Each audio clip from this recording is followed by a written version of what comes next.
A scene of fear and panic at a California high school after a student was shot on campus by a classmate.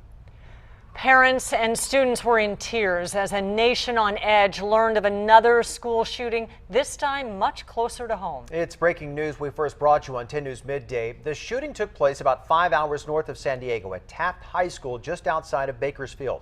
10 News reporter Dan Haggerty is in the live center with new information on the shooter and the teacher who saved lives. Dan. Yeah, thanks, Steve. I want to show you some of the latest pictures coming in to the live center after this teenager opened fire into the school. The first, probably the most moving. This is outside of Taft High School. If we can show you, there was one photograph of one of the teenagers being taken out of the school, being rushed to the hospital. You see it there. Let me flip back to it. That's the 16-year-old victim being taken out of, rushed later to the hospital in a helicopter. Another victim.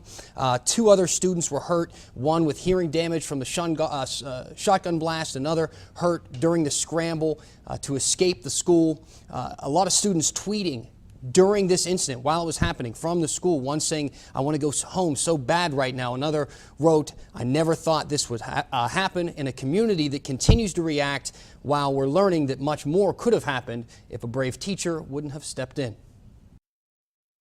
The 16-year-old gunman walked into Taft High School with a 12-gauge shotgun. He opened fire in one of his classes, shooting one student, then missing another. The school went on lockdown, and trapped students started calling their parents. She texted her or called her and said, "Hey, I'm in a closet right now, there's been a shooting." And so my wife was freaking out, obviously. Well, get here, there's blood everywhere. She was hysterical. I could hear her screaming. Yeah, she was hysterical. Police think the gunman targeted specific students and say the 16-year-old who got shot and the gunman knew each other. 26 students were in that classroom. She was laying down with the kid, and the cops had just came in, I guess. No, she wasn't home. I couldn't even understand her. The teenage victim was rushed to the hospital in this helicopter in stable condition, the only shooting victim. That's because police say when the gunman missed with the second blast, his teacher stepped in front of the gun and talked the young man into giving it up.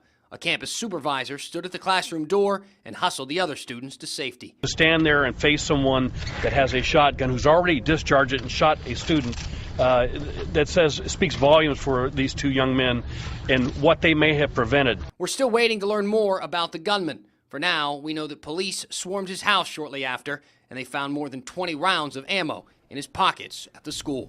And we also know the detectives are starting to formulate a motive here, and they're already discussing the possibility of bullying. Stay with us here in the Live Center for the latest. I'm Dan Haggerty, 10 News.